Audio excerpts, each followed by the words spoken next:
Usually, when we think about a financial mistake, right, there's a clear smoking gun. Yeah, exactly. Like you missed a car payment, or I don't know, you completely maxed out your credit card on vacation. The cause and effect is obvious. Right. You made a specific move and, well, there's a visible consequence. But then you log into your banking app on like a random Tuesday. You haven't missed a payment, you haven't applied for a loan, and boom. Your credit score just dropped 40 points overnight. Right. It's like waking up to find this massive dent in your parked car when you haven't even driven it in weeks. It is incredibly frustrating. And, I mean, it happens to the thousands of people every single month. They stare at that dropped number and just assume they somehow messed up. So today we're finding out who hit the car. We're doing a deep dive into the credit bureau reporting guidelines and consumer protection data we have here. Yeah, to uncover the hidden mechanics behind these unexplained score drops and outline exactly how to fix them. Okay, so let's get into it. Where do we even start?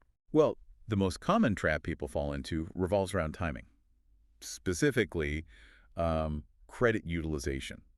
Because the bureaus don't actually care what you paid off last month, do they? No, they don't. They only look at your balance on the exact day your card reports to them, which is, usually your statement date, not your due date. Wait, so even if you charge a massive purchase and pay it off in full, like 3 days later? If that charge hit on the statement date, the bureau already logged the spike. Oh, wow. So you get penalized 20 to 40 points just because of a timing mismatch? Precisely.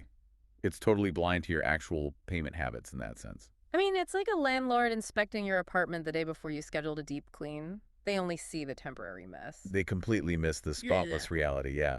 And just as you can get penalized for temporarily using the credit you have, you can also take a hit just for asking for more.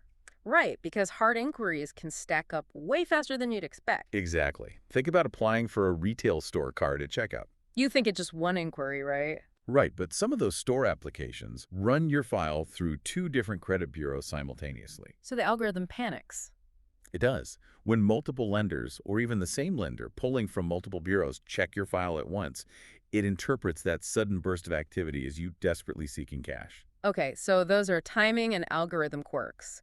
But I want to push back on something because getting penalized for chopping up an old, unused credit card makes literally no sense to me. It definitely feels backwards. Right. Isn't financial decluttering supposed to be like a responsible move? Why are we punished for getting rid of unused plastic? Well, it's because a massive 15% of your credit score relies on your average age of credit.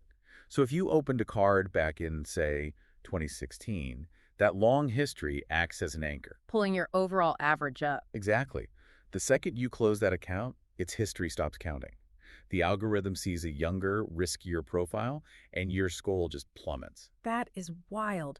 And it's not just your own account closures that can hurt you, right? Because your score can actually be tethered to someone else's habits. Yeah, if you're an authorized user on their card, the collateral damage there is very real. Like if a parent or partner added you to their account years ago. Right. And if they suddenly close that card or miss a payment, those actions ripple directly onto your profile.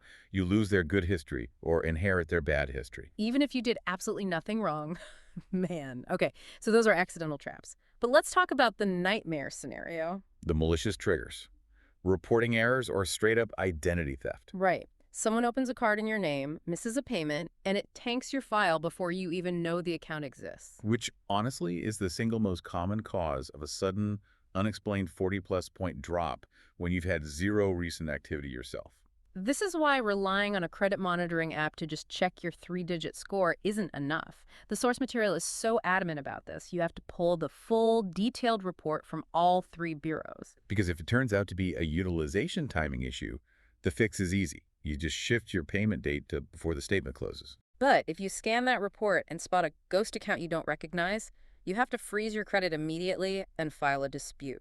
Doing that triggers a legally mandated 30-day investigation clock. It forces the bureaus to prove the debt is yours or remove it. And we really need to underline the real-world stakes here. A 40-point drop isn't just an annoyance, it can bump you out of the top interest rate tier. Oh, absolutely.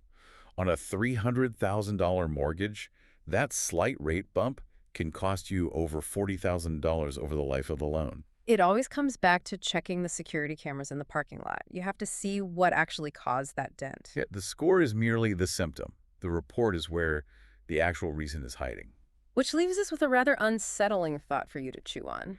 If acting responsibly by closing an old card hurts your score, Yeah.